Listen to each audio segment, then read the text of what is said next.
서른도의 인생에서 가장 큰 슬픔은 판소리에 영감을 주고 소개해준 어머니를 잃은 슬픔이었고, 젊은 세대가 점차 한국 전통 예술에 관심을 잃는 것을 보면서 느낀 무력감이었습니다. 서른도는 2015년 한겨레와의 인터뷰에서 어머니는 제 첫 스승이셨어요. 1990년에 어머니가 돌아가셨을 때 마치 영혼의 일부를 잃어버린 것 같은 느낌이었어요. 라고 말했습니다. 부산의 미녀 예술가였던 그의 어머니는 그가 어렸을 때부터 미녀를 가르쳤고, 어머니의 죽음은 그의 마음속에 채울 수 없는 공허함을 남겼습니다. 그는 2018년 코리아타임스와의 인터뷰에서 그녀를 위해 다시 노래를 부를 수 있었으면 좋겠다고 말했다. 또 다른 슬픈 점은 현대 한국 사회에서 판소리와 민요의 인기가 떨어지고 있다는 것입니다. 전통 예술에 헌신하는 예술가인 서른도는 K-팝과 서양 음악과 같은 음악 장르가 젊은 청중의 취향을 지배하고 있다는 점에 대해 우려를 표명하곤 합니다. 그는 2020년 KBS 다큐멘터리에서 저는 근대화에 반대하는 것은 아니지만 우리 조상들의 노래가 잊혀지는 모습을 보는 것은 안타깝습니다. 라고 말했습니다. 그는 판소리를 보존하는 데 평생을 바쳤지만 자신의 노력이 판소리 예술을 살리기에 충분하지 않을지도 모른다는 느낌이 무거운 부담으로 다가옵니다. 서른도 역시 젊은 시절의 고난으로 인한 슬픔을 안고 있다. 그는 부산의 가난한 가정에서 자라 신문 판매부터 어항에서 일하는 것까지 가족을 부양하기 위해 여러 가지 자비를 해야 했습니다. 그는 2010년 조선일보와의 인터뷰에서 가수라는 직업에 대한 갈증을 달래기 위해 노래를 부르던 시절도 있었지만 가수가 될 줄은 꿈에도 몰랐다고 말했다. 가난과 열정을 조차 헤쳐나간 노력은 깊은 상처를 남겼고 그 상처는 그를 내성적이지만 의욕적인 사람으로 만들었다. 서른도의 경력은 40년이 넘습니다. 부산의 거리음악가에서 세계적으로 인정받는 판소리 예술가로 성장했습니다.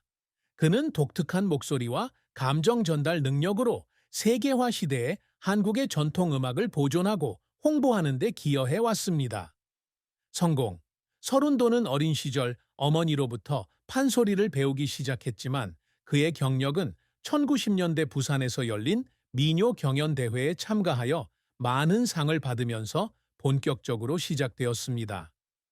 1980년 그는 아리랑, 육자배기 등 대중의 사랑을 받았던 명곡들을 담은 음반 민요집으로 데뷔했으며 그 진정성과 감동으로 대중의 사랑을 받았다.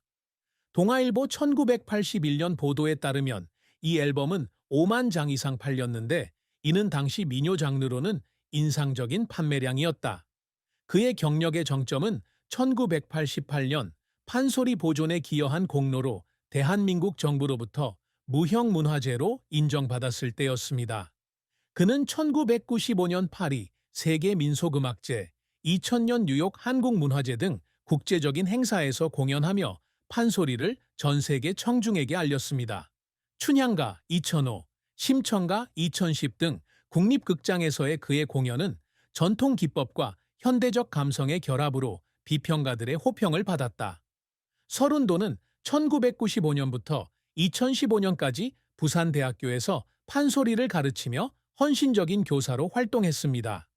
그는 수백 명의 학생을 가르쳤으며 그중 많은 학생이 전문 판소리 예술가가 되었습니다. 그는 또한 한국 대학에서 쓰이는 판소리의 역사와 기법을 공유하는 책인 판소리의 혼 2008을 출판했습니다. 서른도는 2000년 은문화 훈장, 2012년 대한민국 예술대상을 비롯하여 20여 개의 상을 수상하며 전통음악의 상징으로 존경받고 있습니다. 실패. 서른도는 큰 성공을 거두었지만 많은 실패도 겪었습니다. 1980년대에는 정통팝 음악 트로트에도 도전하여 음반사와 협업해 앨범 모던 민요 1985를 발매했지만 진정성이 부족해 청중들에게 호평을 받지 못했다. 그는 1990년 한겨레와의 인터뷰에서 젊은 층에게 어필할 수 있을 거라고 생각했지만 제 자신을 잃어버렸습니다. 라고 말했다. 앨범은 만 장도 팔리지 않았고 그는 판소리로 돌아가기로 결심했다. 또 다른 실패 사례는 2002년 일본에서 공연했을 때였습니다. 당시 그는 한국과 일본의 역사를 다룬 민감한 내용을 담은 노래를 불렀다는 이유로 관객들의 항의를 받았습니다. 그는 2003년 조선일보와의 인터뷰에서 공격적인 의도는 없었지만 조심하지 않았다고 말했다. 이 사건으로 한국에서 비난을 받았고 한동안 그의 평판에 타격을 입었다. 그는 2010년에 부산의 판소리를 가르치는 문화센터에 투자하기도 했지만 자금 부족으로 프로젝트가 실패하고 2년 만에 문을 닫게 되었다. 그는 2013년 코리아 타임스와의 인터뷰에서 판소리를 가르칠 수 있는 곳을 꿈꿨지만 힘이 없었다고 말했다. 그를 울게 만든 노력들. 서른도는 강한 예술가이지만 눈물을 참을 수 없는 순간들이 있다. 2005년 국립극장에서 춘향가를 공연하던 중 그는 어머니를 추모하며 춘향의 희생을 노래하다 목이 메었다. 그는 2006년 KBS와의 인터뷰에서 어머니께서 저를 위해 해주신 일이 생각나서 더 이상 노래를 할 수 없었습니다. 라고 말했습니다. 또 다른 순간은 2000년 은탑 문화훈장을 받았을 때였습니다. 그는 2001년 동아일보와의 인터뷰에서 부산 거리에서 버스킹을 했던 시절이 생각나서 울었습니다. 라고 말했습니다. 2015년 그의 학생 중 한 명이 전국 판소리 경연대회에서 1등을 차지했을 때 서른도 선생님은 무대 뒤에서 눈물을 터뜨렸습니다. 그는 2016년 한겨레와의 인터뷰에서 판소리를 살리기 위해 뭔가를 한 것 같다고 말했다. 더 최근인 2022년 SBS 다큐멘터리에서는 판소리의 쇠퇴에 대해 이야기하며 목이 메었다. 평생 노래를 부르며 살아왔지만 언젠가 아무도 들어주지 않을까봐 두렵습니다. 실패를 극복하고 유산을 보존하는 이러한 노력은 서른도를 헌신적이고 감성적인 예술가로 만들었습니다. 서른도는 단지 훌륭한 판소리 가수가 되고 싶어 하는 것이 아니다. 그는 한국의 전통 음악을 보존하고 미래 세대에 전수하고자 열망합니다.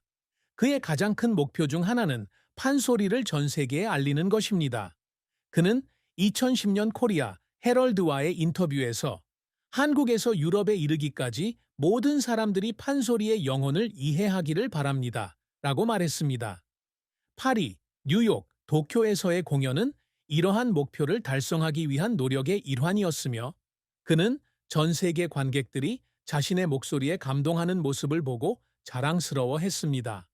그는 2015년 조선일보와의 인터뷰에서 외국인이 아리랑을 듣고 눈물을 흘리는 것을 보고 제가 뭔가 해냈다는 걸 깨달았습니다. 라고 말했습니다. 그는 또한 영감을 주는 교사가 되기 위해 노력합니다. 그는 부산대학교 교수로 재직하면서 20년 동안 학생들에게 판소리의 기법뿐만 아니라 문화적 의미에 대해서도 가르쳤습니다. 그는 2012년 KBS와의 인터뷰에서 제 학생들이 저만큼 판소리를 사랑하기를 바랍니다. 라고 말했습니다. 그의 제자 중 많은 수가 전문 예술가가 되었고 그는 이를 자신의 가장 큰 업적 중 하나로 여깁니다. 판소리의 혼이라는 책은 그가 미래 세대를 위해 지식을 보존하는 방식이기도 합니다. 또 다른 업적은 그의 예술에서 진정성을 유지했다는 것입니다. K-팝 시대에 서른도는 젊은 청중에게 어필하기 위해 판소리를 현대화하는 것을 거부하고 대신 전통적인 소리와 이야기를 보존하는 데 집중했습니다. 판소리는 살아남기 위해 변할 필요가 없습니다. 사랑받아야 합니다. 그는 2018년 한겨레와의 인터뷰에서 이렇게 말했다. 그는 또한 예술을 위해 삶을 산 사람으로 기억되고 싶어 한다. 어느 날 사람들이 제가 판소리를 또 다른 세대까지 살려냈다고 말한다면 저는 만족할 것입니다. 그는 2020년 코리아 타임스와의 인터뷰에서 이렇게 말했다. 결국 서른도는 헌신적인 남편이자 아버지가 되기를 갈망한다.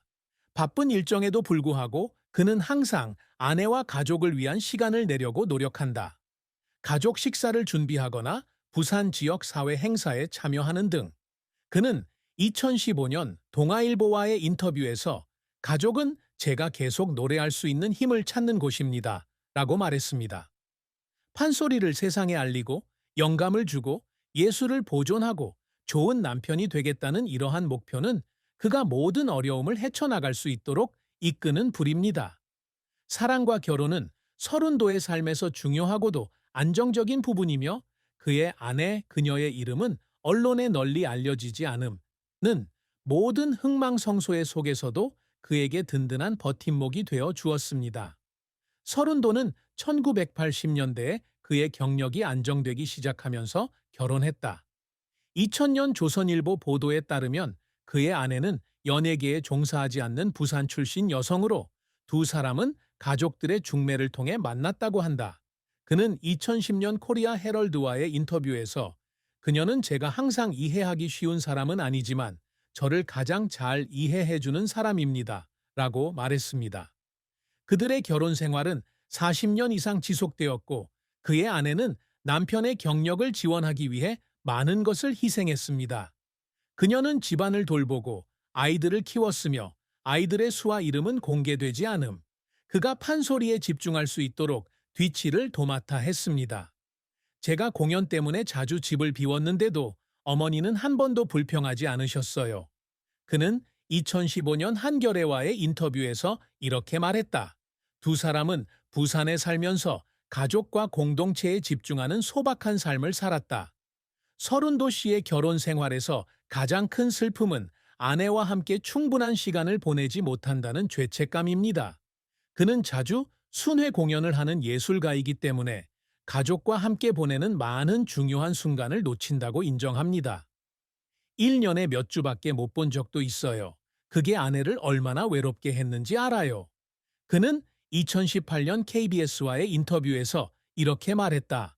그는 아내에게 충분한 사랑과 감사를 보여주지 못한 것에 대한 슬픔을 품고 있기도 했다. 그는 2020년 동아일보와의 인터뷰에서 저는 낭만적인 사람은 아니지만 사랑한다고 더 자주 말했으면 좋았을 텐데요. 라고 말했습니다. 하지만 서른도 부부의 결혼 생활은 서로에 대한 이해와 존중 덕분에 굳건하게 유지되고 있음.